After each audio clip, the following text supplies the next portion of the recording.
어버이 날이 되면 초등학교 때 두 손을 고렇게 잡고 불렀던 동요가 생각이 납니다.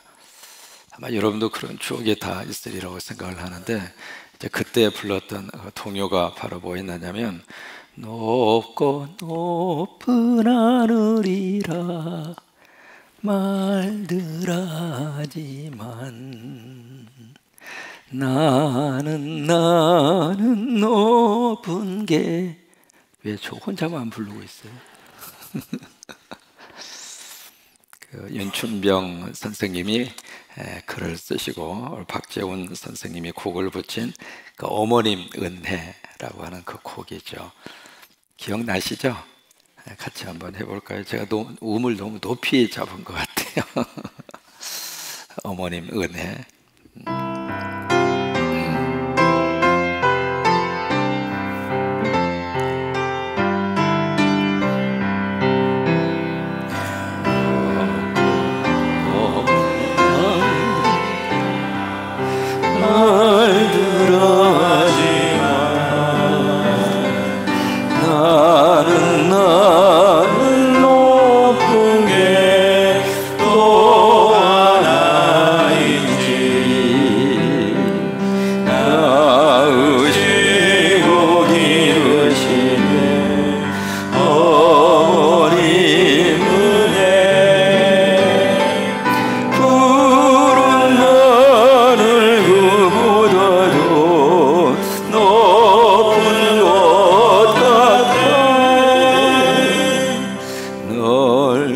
넓은 바다라고 말들 하지만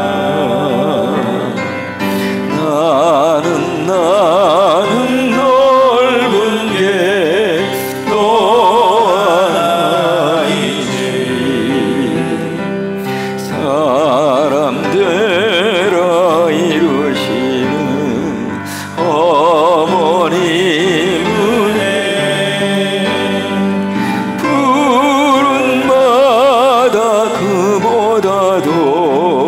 넓은 곳. 그래요. 하늘이 높아도 어머님의 은혜와 사랑이 그 하늘보다도 더 높고, 바다가 높지만은 어머님이 주셨던 사랑과 헌신과 그 모습은 바다보다도 높다고 하는 것. 그런 것 같아요. 세월이 지나고 나이가 들어갈수록 그 부모님의 깊었던 그 사랑과 마음이 더 애절하게 가슴 속에 새록새록 기억이 나는 것 같습니다. 마치 우리 믿음의 영성이 깊어질수록 십자가의 사랑이 젊은 시절에는 그냥 머릿속으로, 그리고 이해로, 그리고 성경에 쓰여져 있으니까 십자가의 사랑을 그렇게 이해하고 받아들였다면, 이게 신앙생활의 연륜과 신앙생활의 깊이가 깊어질수록 하나님의 십자가의 사랑이 가슴으로 느껴져요. 그래서 십자가라고 하는 그 단어만 들어도 가슴 속에 애절함이 느껴지는 거. 왜 그러냐면 그만큼 주님과의 깊은 관계의 영성이 깊어진 거예요. 깊어져서 전에는 머릿속에서 맴돌던 그 단어들이 이제는 내 영혼 속에서 울려 퍼지는 그런 단어로 그렇게 깊어지는 것처럼, 살면서 가장 귀한 사랑과 은혜 중에 하나가 어버이, 아버님, 어머님의 은혜와 사랑. 그래서 그 단어만 들어도 가슴이 뭉클할 정도로, 그날이 바로 오늘인데, 앞서 가셨던 부모님, 아니면 곁에 계시는 부모님 생각하고 그리워하고 고마워하고 감사해하는 그런 오늘 하루가 될 수 있게 되기를 바랍니다. 오늘 성경 말씀은 두 가지 인생의 길을 그렇게 대조를 하고 있습니다. 첫째는 의인의 길이고 두 번째는 악인의 길을 대조를 하고 있습니다. 먼저 이제 의인의 길인데, 4장 11절에 보시면 의인의 길이 어떤 길인가 라고 하는 것을 11절에서 말씀을 하시고 있습니다. 11절에 보시면 내가 지혜로운 길을 너에게 가르치겠다. 그러면서 하시는 말씀이 어떤 길이냐면 정직한 길입니다. 그 정직한 길로 너를 인도했다. 이것이 바로 의인의 길입니다. 이 길이라고 하는 것은 우리 삶을 이렇게 여행객으로 표현을 하고 있는 거예요. 그래서 우리 인생을 가리켜서 나그네 길이라 그렇게 표현을 하잖아요. 그리고 이제 우리가 짧은 여행을 해서 가서 그 여행을 잠깐 투숙하고 그리고 또 다른 여행지로 떠나는 것처럼 삶에 대한 과정과 여정이 그렇다고 하는 거예요. 여러분 여행을 하셔서 어느 호텔을 가서 투숙을 하시든지 꼭 거기에 가면 가장 먼저 하는 것이 거기에 숙박기를 씁니다. 당신의 이름은 뭐요? 반드시 쓰잖아요. 어디서 오셨어요? 그걸 씁니다. 그리고 당신은 여기 얼마 동안 머무를 예정이신가요? 그걸 쓰고요. 그리고 그 다음에는 당신 그 다음 행선지는 어디입니까? 그 숙박기를 쓰는 것처럼 우리 삶에 대한 여정이 이렇게 압축을 해서 보면은 며칠 동안 여행하는 거하고 똑같다고 하는 거예요.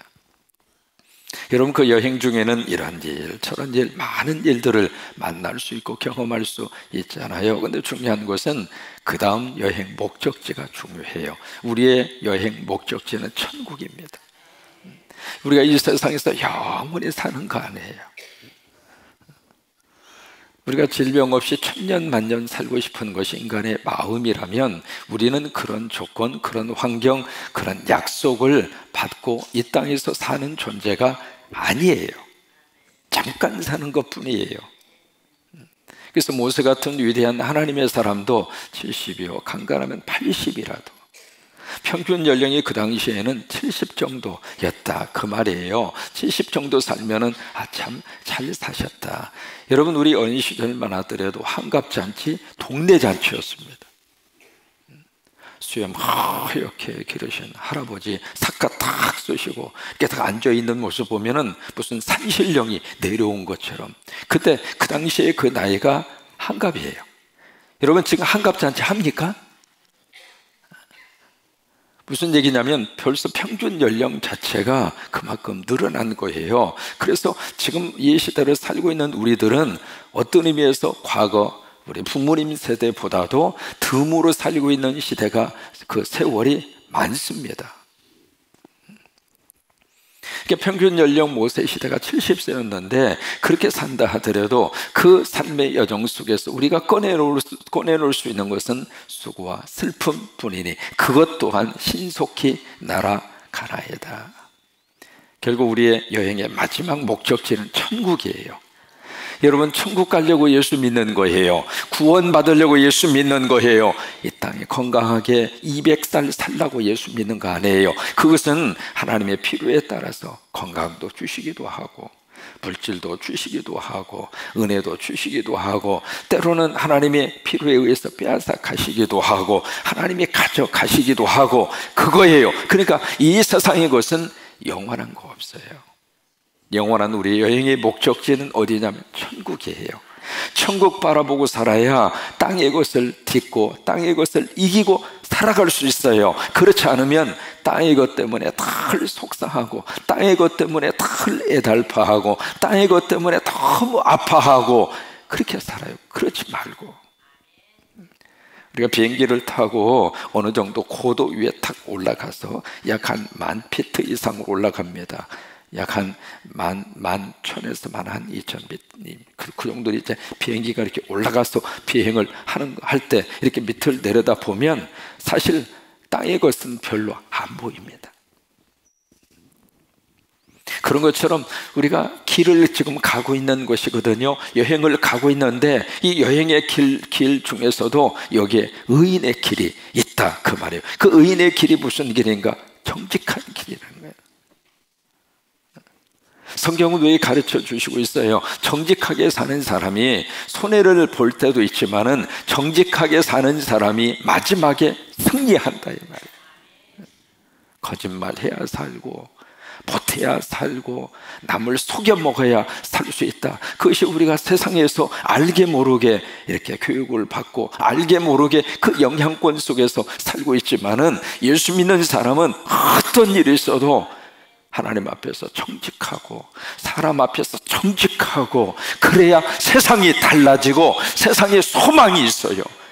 예수 믿는 사람까지도 똑같이 살면 세상에는 희망이 없어요. 우리 한국유리를 창업하신 분 아시잖아요. 최태섭 장로님. 우리 차한수 집사님인데 이분은 너무 잘 아시는 분이잖아요. 최태섭 장로님. 그 최태섭 장로님은 정직한 기업을 운영하고 기부를 참 많이 한 기업인으로 참 예수 참 믿은 장로님이세요.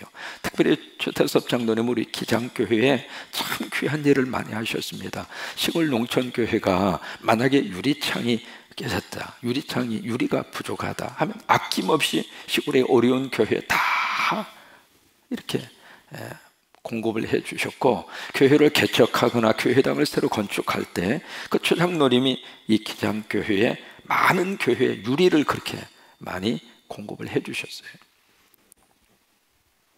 그분에 대한 유명한 에피소드가 있잖아요. 6.25 전쟁.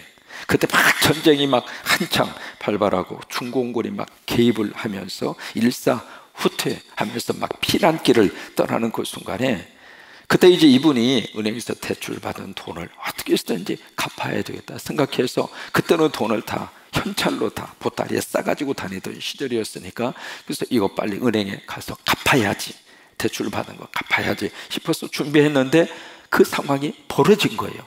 그래서 모든 사람들이 다 일사후퇴하느라고 다 지금 보따리를 싸서 피난을 가기 위해서 준비하고 있는데, 이분은 돈 보따리를 들고 은행으로 간 거예요. 은행에 가서 나 이거 대출 받은 거 오늘 다 갚겠다고. 그래서 은행 직원이 지금 자기도 지금 피난 가야 되는데 바로 그 순간에 와서 보따리 가지고 와서 이것을 갚겠다고 그러니까 은행 서류를 찾는데 아무리 찾아도 대출을 해준 은행 서류가 안 나오는 거예요. 안 나오니까 그냥 가시라고. 지금 당신도 피난 가야 되고 나도 피난 가야 되고 그냥 빨리 가시라고. 그냥 아니라고, 나 이거 지금 갚아야 된다고. 그 지금 서류가 없는데 어떻게 갚느냐고. 그냥 가시라고. 나 갚아야 된다고. 가시라고. 갚아야 된다고. 그러니까 이 최태섭 장로님이 하도 그렇게 강력하게 이야기를 하시니까 알았다고 그러면서 거기에 증을 하나 써준 거예요. 그러니까 서류를 찾을 수가 없으니까 얼마의 돈을 은행에 대출금을 갚으셨습니다 하고 이제 그 영수증을 써서 드리고 돈을 은행에 하고 우리 피난을 가신 거예요. 그 뒤에 이분이 제주도에 가셔서 이제 사업을 하시는데 군 부대에 납품하는 그 일을, 식료품을 납품하는 그 일을 하시게 됐어요. 근데 그 사단장이 그의 정직성을 보고 생선 납품을 요청을 해요. 근데 갑자기 주문량이 늘었잖아요. 그래서 이제 부득이 배를 구입을 해야 되는데 돈이 있어야지. 그래서 이제 그 배를 구입하기 위해서 은행에 가서 이제 돈을 빌리기 위해서 딱 갔는데 담보도 없지, 전쟁통이기 때문에 무슨 상황이, 돈을 이렇게 빌려줄 만한 그런 그 상황이 전혀 아니었거든요. 그래서 이제 아무리 이야기해도 뭐가 있어야 이제 은행에서 담보로 잡고 돈을 주는데 그 아무것도 없으니까, 그래서 이제 포기하고 나오려고 그러다가 그때 일사후퇴 때 은행에 자기가 대출금을 갚은 그게 생각이 나서 그게 제대로 정리됐는가 그게 궁금해서 가지고 있었던 영수증을 제시하면서 내가 이걸 돈을 갚았는데 제대로 이것을 갚았는지 서류적으로 제대로 됐는지 확인을 해달라고 딱 내미니까 직원이 그 영수증을 딱 보더니 세상에 당신이 그 사람이냐고. 우리 은행가에서는 전설처럼 지금 떠들고 다니는 이름이라고. 그 피난길에 억지로 돈을 갚고 간 사람이 있는데 그 이름이 최태섭이라고 하는 거예요. 근데 그 사람이 당신이냐고. 내가 그 사람이라고. 그러냐고. 잠깐 기다리라고. 그러더니 이분을 모시고 거기에 지점장님에게 소개를 해서, 지점장님이 세상에 당신 같은 사람이라면 얼마든지 돈이 필요한 대로 우리 은행이 대출을 해주겠다고. 그리고 대출을 받아가지고 큰 배를 사서 잘 먹고 잘 살았어요.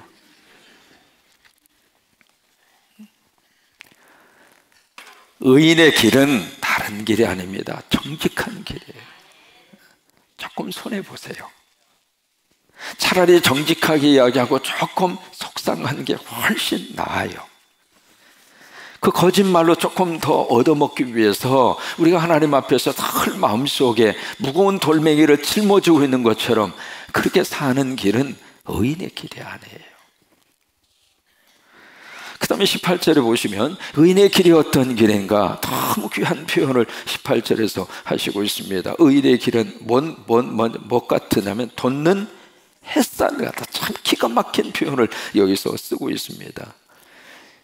돋는 햇살 같다. 너무 이 표현 자체가 맛깔스럽잖아요. 의인의 길은 막 돋아나는 햇살. 이것을 영어로는 morning sunshine 이라고 하는 말을 썼어요. 햇살이라고 하는 것은 두 가지 표현이에요. sunlight. sun이라고 하는 게 태양이잖아요. light이라고 하는 게 빛이잖아요. 그러니까 sunlight, 태양의 빛이다. 또 sunshine, 막 이렇게 밝게 빛나는 shine, 태양에 빛나는 그런 저희다. 그걸 가리켜서 햇살이라고. 햇살. 사람이 이게 비가 내리잖아요. 비가 내리고 구름이 끼고 좀 흐린 날이 되면 묘하게도 사람의 감정이 우울해집니다. 왜 그럴까요? 햇빛 때문에 그래요. 햇빛. 그래서 햇빛의 양이 부족을 해서 몸이 보이는 화학적인 반응이에요.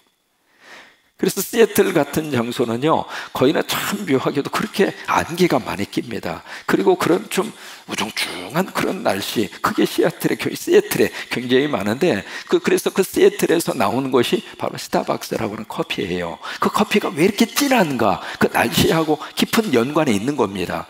그래서 시애틀에 가면 어떤 이미지를 가지고 있느냐면, 신문을 탁 뒤에 포켓, 청바지 뒤에다가 포켓에다 탁 꽂고, 그리고 좀 걷는 폼도 좀 철학적으로 걸어요. 그냥 이렇게 걷는 것이 아니라 신문지를 뒷주머니에 탁 꽂고 약간 우수에 잠긴 그런 모습으로 탁 하면서 손에다가 뭘 하나 들고 있느냐면 스타벅스 커피, 머그잔으로 된 이따만하게 큰 스타벅스 커피를 탁 들고 마치 온 세상의 질문과 온 세상의 고민을 다 짊어지고 있는 것처럼 이제 그런 식으로 이 걷는 사람이 시애틀에는 굉장히 많아요. 왜 그러는가? 이게요, 그 날씨가 사람을 그렇게 만드는 거예요. 그런데 시애틀이 자살률이 1등입니다.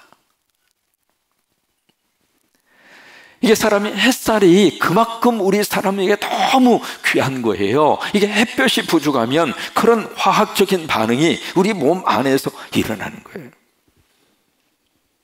우리말 속담에 그런 속담이 있습니다. 봄볕에 그을리면 보던 임도 몰라본다. 혹시 들어보셨습니까? 봄볕에 그을리면 보던 임도 몰라본다. 이게 봄 햇볕이 따가운 줄 모르면서도 얼굴을 새까맣게 태운다, 그 말이에요. 그래서 늘 보던 임도, 아니 당신 아프리카에서 오셨어? 이렇게 갑자기 얼굴이 까매지니까, 새까매지니까. 그래서 가을볕에는 딸을 쪼이고 봄볕에는 며느리를 쪼인다. 가을볕은 딸내미 내보내고 봄볕은 며느리 내보내고, 그런 말이 있을 정도로. 이게 아침 새벽 예배를 마치고요, 딱 나가셨을 때 그때에 쫙 내려쬐는 이 햇살은 우리의 행복이에요. 매일매일마다 새벽 기도할 때마다 하나님이 그 복을 주시는 거예요. 쫙 그 햇살이 우리의 몸을 건강하게 하고, 그 햇살을 우리의 마음을 건강하게 하고, 그 햇살이 우리를 축복하는 거예요. 여러분, 그 햇살 딱 쬐을 때마다 딱 보면서 나에게 와라 하고 태양을 품어버려.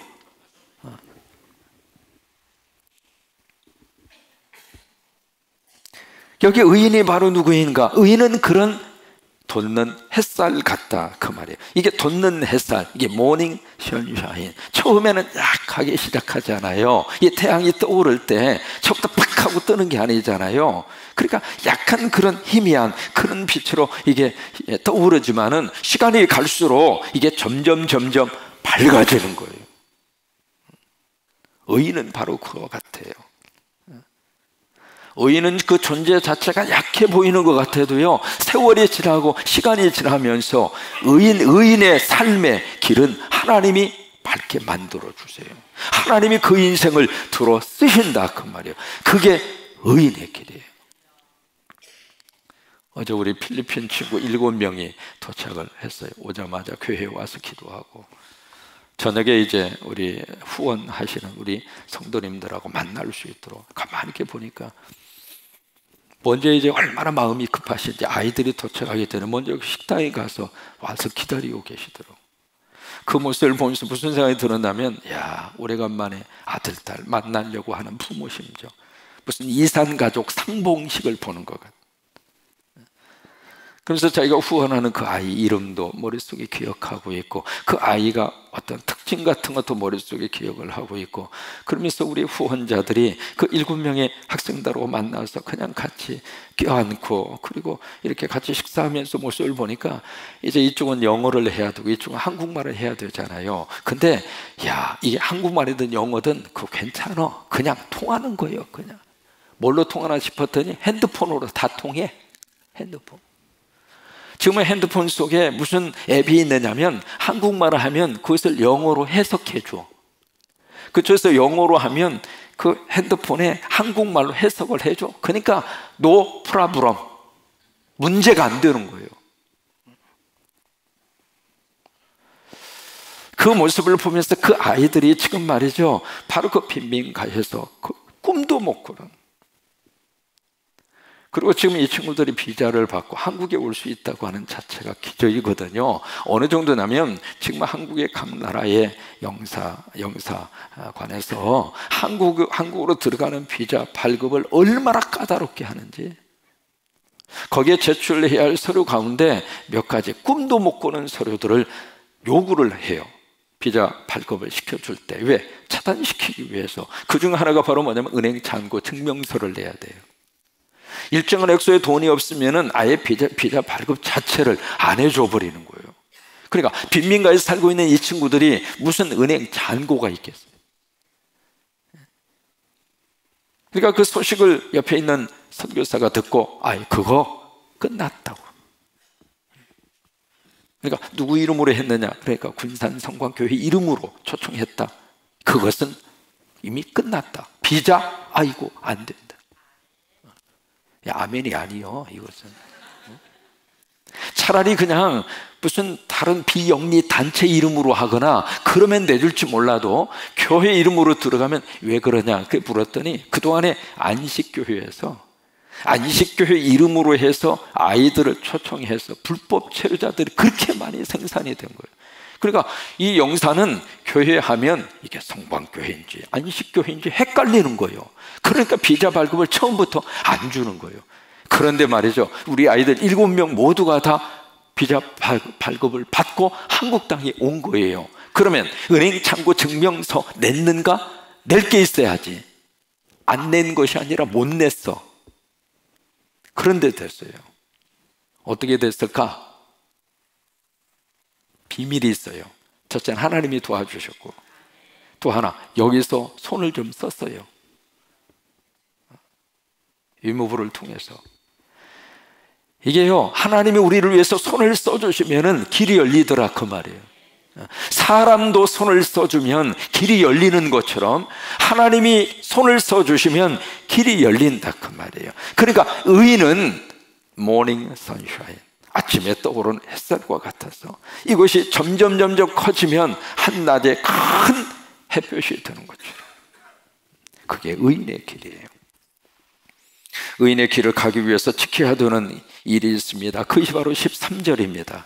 13절에 보시면 이것을 붙들어야 돼요. 13절, 훈계를 굳게 잡아 놓치지 말고 지켜라. 이것이 내 생명이니라. 이게 의인의 길을 가기 위해서는 훈계가 바로 뭐냐면 지혜잖아요. 지혜가 바로 누구냐면 예수 그리스도잖아요. 그 예수님을 지금 담고 있는 것이 말씀이잖아요. 그러니까 성경을 굳게 잡아라, 그 말이에요.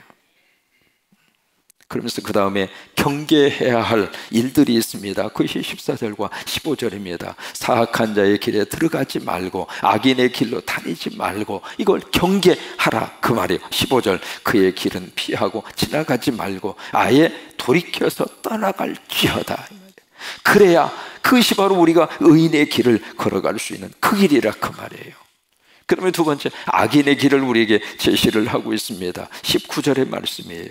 19절을 보시면 악인의 길은 어두움 같아서 그가 걸려 넘어져도 그것이 무엇인지 깨닫지 못하느니라. 이게 악인의 길입니다. 지금 자신이 죽으러 가면서도 죽는 줄을 몰라요. 그게 악인의 길이에요.